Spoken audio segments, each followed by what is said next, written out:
Bueno, sigue el debate por el financiamiento de la pensión garantizada universal y la aprobación del denominado impuesto a los superricos. La presidenta del Senado advirtió que el debate se podría dilatar por la aprobación de esta indicación en la Cámara. Queremos conversar de este tema y de otros también, como siempre, con el senador socialista Carlos Montes. Senador, gracias por acompañarnos.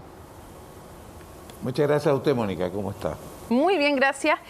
A ver, lo primero tiene que ver con la aprobación que se dio en la Cámara de Diputados y efectivamente es una aprobación que se da diciendo, para quienes nos están escuchando, desde la oposición sostienen esto no está bien financiado, lo han dicho en varias ocasiones, y los diputados sostienen que una de las formas es con este impuesto a los superricos, pero está la discusión de si es pertinente o no que en algo como los impuestos, que es de iniciativa exclusiva del Ejecutivo, pueda intervenir el Parlamento. Siempre ha estado, no solamente en este caso, sino que en otros también.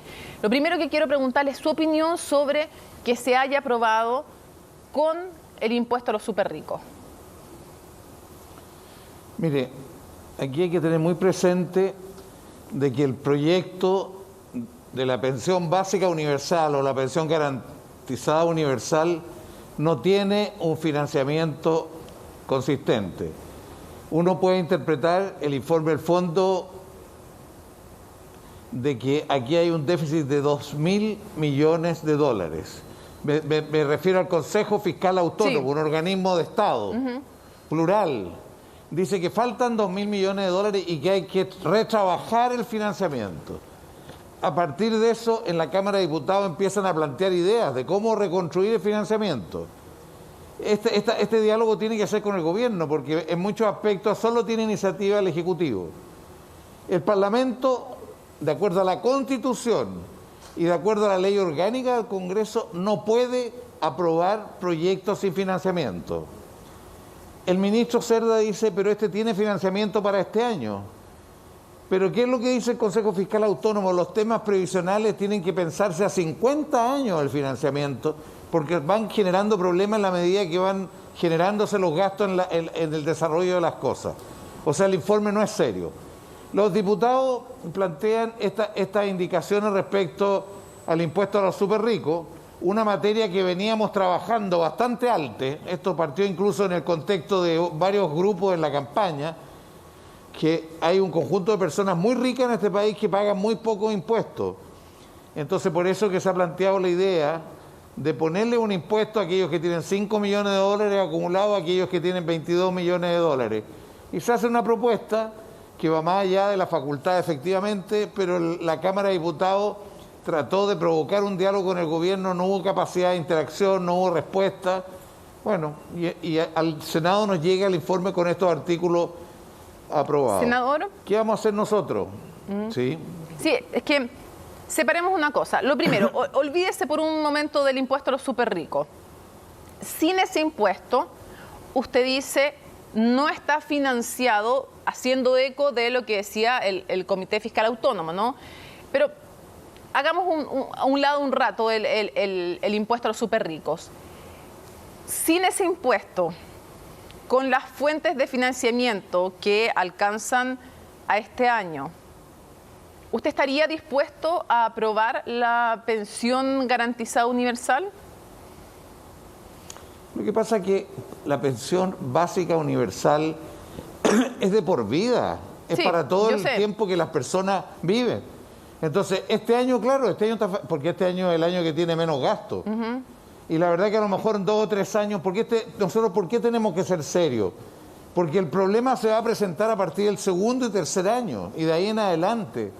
Entonces, y esto no lo estoy diciendo yo, esto lo dice el informe del Consejo Fiscal Autónomo, esto está mal diseñado. Por eso yo le pregunto, sin otras fuentes de financiamiento que las presentadas por el Ejecutivo, ¿está su voto disponible para aprobar la PGU?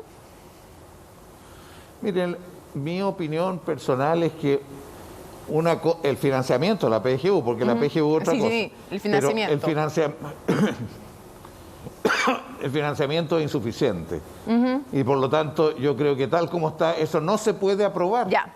Dicho tenemos que apelar a nuestra responsabilidad. Dicho esto, usted dice, con el financiamiento entregado por el gobierno, que no incluye el impuesto a los superricos, no estoy dispuesto a aprobar el financiamiento que presenta el Ejecutivo para la PGU.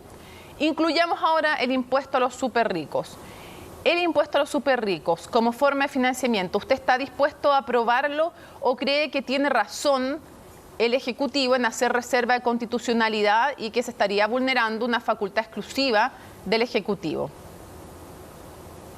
Mire, antes de eso quiero decirle de que en la Cámara de Diputados se presentó, y a partir del equipo que ha estado conversando esto, tanto del programa del equipo del presidente electo como de las oposiciones del Senado y la Cámara, se le presentaron varias alternativas de financiamiento a través de las exenciones. Sí, después yo le voy a preguntar Las exenciones, de eso. Sí.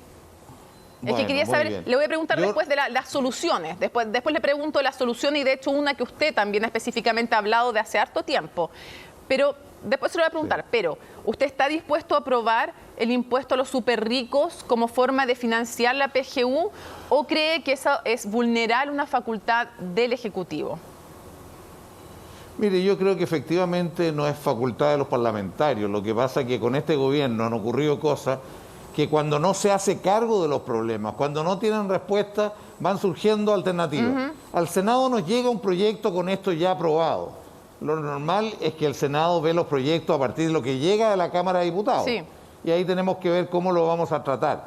Lo ideal, y se lo hemos dicho al ministro Cerda cuando nos ha llamado, lo ideal es que el gobierno presente una alternativa seria y que nos permita encontrar camino. Entre otras cosas, el impuesto a los superricos tiene dos componentes. Uno, el impuesto sobre el patrimonio financiero y otro, el impuesto patrimonial. El patrimonial inmobiliario, eso ya lo incorporamos en parte en la reforma del 2020. Sí. Y creemos que eso puede perfeccionarse. Y la verdad que eso permitiría generar otros, más recursos si se toma todo el patrimonio que las personas tienen. Pero entiendo entonces que usted no está dispuesto a aprobar el impuesto a los superricos de la manera en que viene en la Cámara de Diputados porque usted entiende que no es una facultad de los parlamentarios, que es una facultad privativa. Para ver si estoy entendiéndolo bien o no, usted eso no estaría dispuesto a aprobarlo, sino que buscar otra alternativa. O sea, por supuesto que queremos buscar otra alternativa, porque también yo quiero reiterarle una cosa. Los parlamentarios, por responsabilidad con esta Constitución, sí, por el artículo 67, no podemos aprobar proyectos sin financiamiento. Claro. Y de acuerdo a la ley orgánica del Congreso tampoco. O sea, entonces uno puede transgredir una norma u otra norma. O sea, entonces, en el fondo no pueden ni aprobar, para ser fieles a la Constitución, no pueden aprobar ni lo que mandó el Ejecutivo ni lo que mandaron los diputados. Con la diferencia de que los diputados, normalmente el Senado trabaja a partir del informe que le entregan los diputados. Sí, sí. Entonces ahí tenemos nosotros no volvemos a calificar esto, aunque podemos hacerlo también, pero normalmente no se califica. Pero usted sabe, yo más allá de esto, Mónica. Sí, pero usted sabe que si se aprobara con el financiamiento de la PGU, con el impuesto a los superricos, puede terminar en el Tribunal Constitucional y ser declarado inconstitucional. ¿Existe ese riesgo? Existe ese riesgo, en todo caso, en la Cámara de Diputados lo aprobaron 130 diputados. Fue unánime y transversal. Sí. O sea, no es una minoría que lo aprobó. No, pero eso no quiere decir que estén hay que tener eso cumpliendo. muy presente. Sí, pero eso no quiere decir que estén cumpliendo con la Constitución. No, está bien, pero la verdad es que todo esto se produce y muchos de los problemas que han habido respecto a las constitucionalidades, un gobierno que no es sensible, no recoge, no asume cuál es su real situación en el Parlamento y no busca soluciones. Yo espero, y se lo hemos dicho al ministro, que busquemos soluciones. ¿Qué parte del impuesto a los superricos podemos incorporar? Ya. ¿Qué nuevas exenciones hay que incorporar para cubrir el costo total de este proyecto? Ya. Pero para ir a las soluciones ahora que se podrían plantear, antes de eso, para dejarlo súper claro, ¿usted reconoce que existe la posibilidad de que si se aprobara, como viene en la Cámara de Diputados, el impuesto a los superricos, podría ser declarado inconstitucional? Podría ser presentado al Tribunal Constitucional y ellos podrían calificarlo como inconstitucional. Ya. Efectivamente. En todo caso, aquí también ellos tienen responsabilidad, porque yo creo que no hay nadie en Chile que no entienda que aquí hay un conjunto, una minoría de este país que tiene altos ingresos y que paga muy poco impuestos y hoy día Chile necesita para financiar las pensiones, en este caso básica universal o garantizada universal, más recursos. Entonces lo serio es que ellos aporten. Usted ha visto que en otros países se ha generado desde los propios súper ricos ideas para que ellos aporten más. Aquí en algún momento hasta uno de los súper ricos dijo él que creía que había que aportar más. Bueno, llegó el momento de hacerlo. Senador, ahora también ha habido muchas críticas respecto al impuesto a los súper ricos que permite sacar capitales, que permite dividir patrimonio y que por lo tanto tampoco en muchos países se ha retrocedido de esta medida porque se ha dicho que no necesariamente es la mejor forma de lograr mayor recaudación. Entonces quisiera ponerlo en el caso hipotético de que usted lograra aunar voluntades. ¿Cuál es para usted la mejor solución que habría para lograr el financiamiento que falta de manera estable para la PGU? Y lo llevo incluso lo retrotraigo a sus declaraciones cuando usted hablaba, por ejemplo, de reactivar el tema del royalty. Si usted pudiera aunar las voluntades, si de usted dependiera, ¿cuál es la mejor solución?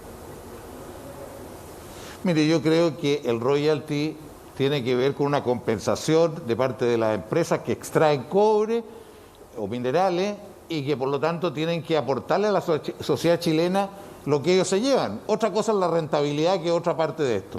Bueno, el royalty tiene que ver con otro concepto y por lo tanto los productos del royalty hay que destinar fundamentalmente a innovación, al desarrollo productivo y a otras cosas. Sin embargo, en la medida que no se gasta en esta materia de otros lados, puede destinarse recursos que antes estaban en esto. En fin, hay formas de hacerlo.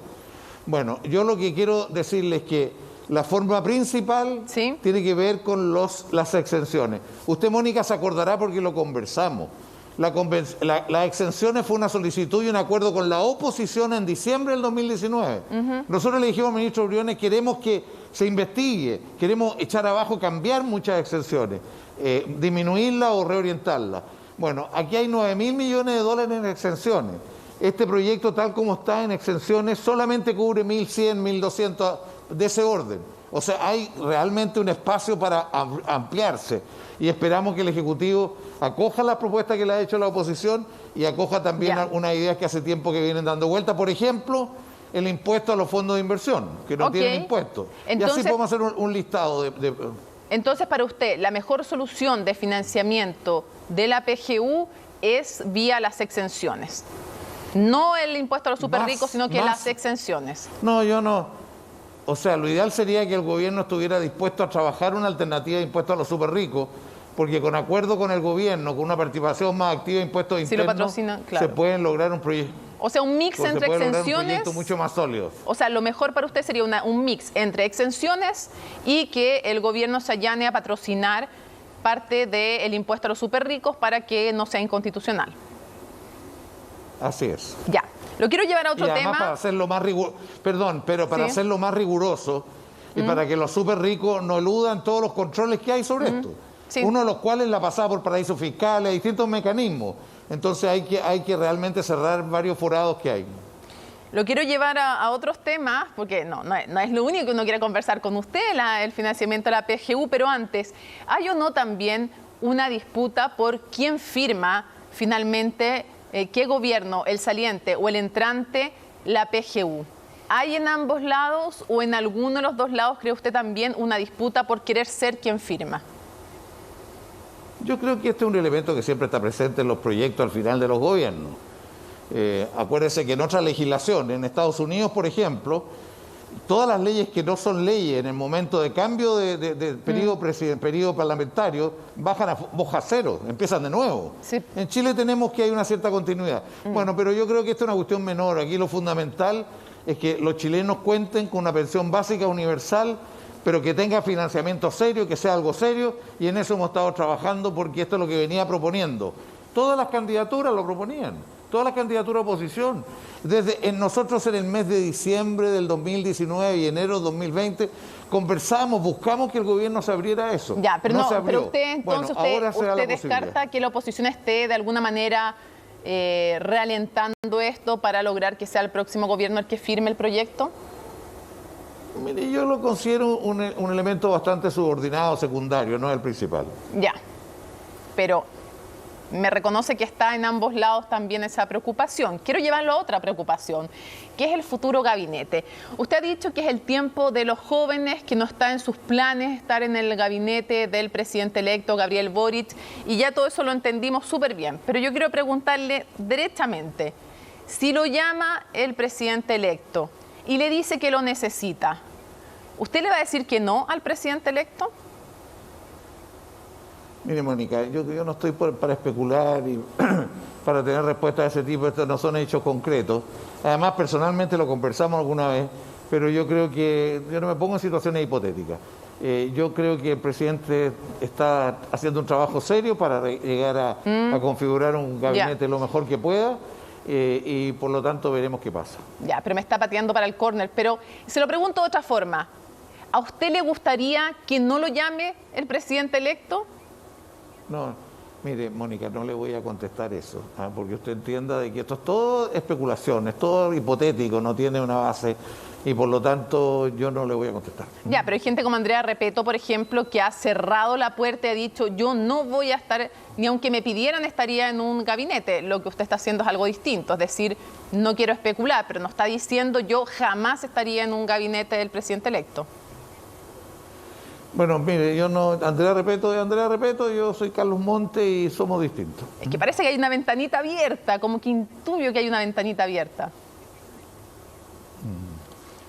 Bueno, la Mónica, ¿Ah? la Mónica Ring. Yo le podría hacer la misma pregunta a usted, Mónica, pero la verdad yo le respondo al tiro es que no. creo que aquí no corre. O sea, nadie me va a pedir, No ni lo sé tampoco yo, estaría, no lo sé. así que no, hágamela si quiere, pero se la respondo más fácil que usted, porque parece que a usted le complica más respondérmela que lo que me complicaría a mí, así que... Lo otro, ¿qué espera de ese gabinete? Ya que no me quiere responder lo otro.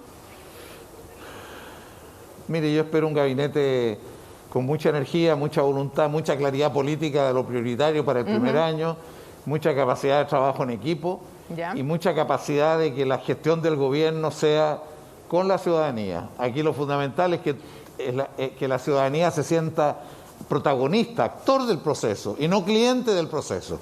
Y si se logra eso desde los primeros pasos, en todo el estilo de gobierno, el tipo de interacción con la sociedad, la verdad que eso permite conversar mejor los problemas. ¿Y sería una buena o una mala noticia que hubiera nombres del PS en el gabinete? O sea, de eso depende mucho de las propuestas, la forma de integrarse y todo, que es una cosa que está todavía en proceso. Pero usted ha dicho que... En todo caso, el Partido Socialista, el Partido Socialista ha sido clarísimo, que quiere apoyar al gobierno, quiere apoyar su reforma. Bueno, la forma en que todo esto se concreta es algo que está en proceso. Y desde su perspectiva, ¿tienen que ser parte, no como se han ido dando las cosas, el PS, porque hay dos opciones, o que el PS se integre al gobierno como partido, o que solo se integren algunos nombres? ¿Cuál es la mejor? Mire, ahí yo creo que lo más importante es que el Partido Socialista se integre a los grandes desafíos, a los objetivos, a las transformaciones y en la secuencia y una cierta estrategia de transformación. Y en eso yo creo que debe estar plenamente incorporado. Oye, está bueno para chutear al córner, no me quiere decir nada hoy día. Le quiero a ver si me dice el Partido Socialista. Usted está tratando de meter los penales, pero tampoco... No, está muy bueno para atajar los penales. Quiero preguntarle a quién apoya para presidir el Partido Socialista. Mire, todavía no, que yo sepa, no hay ningún candidato, son solamente si hay nombres que circulan, pero... ¿Qué nombre le gusta? No hay ningún nombre concreto. No, a mí me encantaría que fuera gente nueva, gente joven, de mediana edad, una generación distinta, eso es lo que me gustaría. O sea, alguien como Juan Pablo Letelier, por ejemplo, ¿no está dentro de esa descripción? ¿Más joven le gustaría? Más joven, sí, pero él es de una edad ya un poquito más mayor, pero no tanto tampoco, Pero yo creo que es bueno que surjan unas nuevas generaciones, nuevas visiones de las cosas, nueva energía, mucho más creatividad y dinamismo. Quiero llevarlo a otro tema también, que es el tema de los indultos. ¿Están los votos en el Senado para aprobar la ley de indulto? Lo que pasa es que tal como estaba la ley no están los votos. Justamente lo que está en la Comisión de Constitución es construyendo un proyecto que permita concitar los votos necesarios y darle solución a gran parte de las personas que están afectadas por distintas cosas que han ocurrido.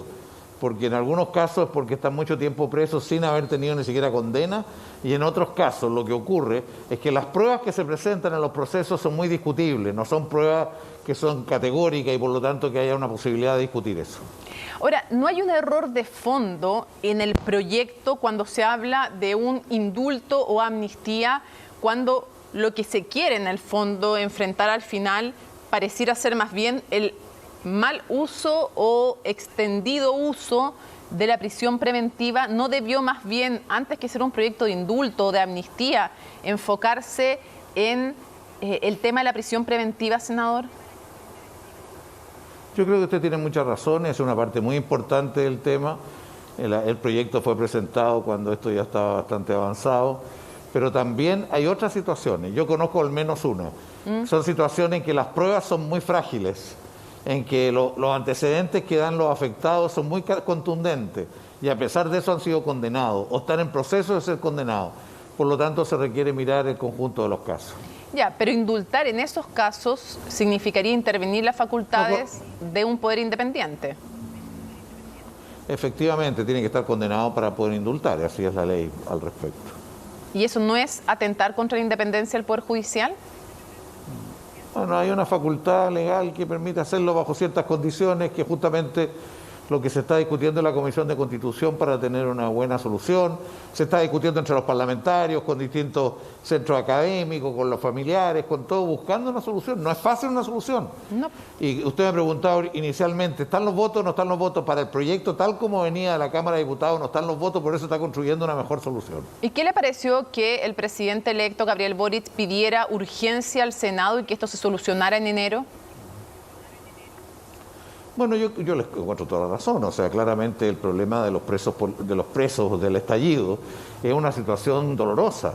Y yo he estado con hartos familiares en que hay jóvenes que llevan 2 años adentro y los hechos por los cuales los puede condenar son de condenas inferiores a ese tiempo. En fin, hay un conjunto, son personas jóvenes, padres de familias jóvenes, distintas situaciones que quienes han estado en la cárcel sabemos lo duro que es eso y que por lo tanto hay que tener muy presente el tipo de castigo que está representando. ¿Para usted son presos políticos? O sea, son presos del estallido social, en rigor es eso, de una coyuntura de crisis, de una revuelta social, de un estallido social, en ese contexto. ¿Eso es distinto de ser preso político? O sea, que el preso político tiene una... Yo fui preso político, o sea, el preso político normalmente se asocia a realidades donde no hay derechos, donde no hay posibilidad de defenderse.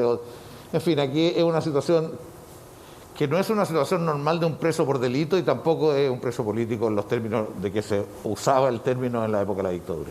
Ya, o sea, sería otra categoría. Para cerrar, senador, ¿qué delito sí estaría usted dispuesto a indultar? Mire, yo hoy día estaba mirando los casos y la verdad que prefiero seguir estudiándolos porque hemos visto, entiendo que la lista que yo vi era de 56 casos. Hay situaciones con antecedentes diversos. En general, ahí yo no vi hechos de sangre, pero sí habían otro tipo de situaciones que hay que evaluar en todo su alcance para poder tener un criterio. Entiendo entonces que usted no estaría dispuesto, por ejemplo, estamos hablando en teoría más allá de caso a caso, usted no estaría dispuesto a indultar hechos de sangre, ¿estaría dispuesto a indultar saqueos o incendios a inmuebles? No, mire, yo tampoco, pero la verdad que hay que ver si las pruebas son realmente contundentes y reales. El tema de los saqueos requiere un análisis en sí mismo, porque fue producto de una coyuntura, de una situación que también había ocurrido en Chile en la época del terremoto. En fin, han habido momentos en que ocurren estos fenómenos que hay que mirarlo en su contexto y los jueces tienen capacidad para evaluar, discernir y ver qué es lo que corresponde. Pero en términos del indulto, yo creo que es muy importante analizar los casos en sus particularidades. Senador Carlos Montes, muchísimas gracias por habernos acompañado en CNN Chile Hoy es Noticia. Muchas gracias a usted, Mónica, y la verdad fueron varios penales los que chuteó. Sí, pero me fue más o menos nomás, fíjese, porque me chuteó para el córner usted después los penales, pues no me quiso contestar, y yo le insisto, igual con la respuesta que usted me dio, me hago cargo yo de esta afirmación, por ejemplo, respecto al gabinete, no fue un portazo el que le dio al presidente electo, es como ahí está como medio abierta la puerta, no está ni abierta de par en par, pero tampoco está cerrada. Me haga responderle. No me haga responderle de nuevo y lo que digo, que por lo menos podríamos declarar en empate este partido. No sé si estoy tan de acuerdo, pero en fin, a mí por lo menos no me pareció un portazo, porque cuando uno dice no es no, y usted no dijo eso, así que yo al menos lo interpreto como que la puerta está media abierta. el que calla otorga, senadora, así que dejémoslo hasta ahí nomás. No. Ya. Bueno, que esté muy bien. Que esté muy bien usted Chao. también, senador.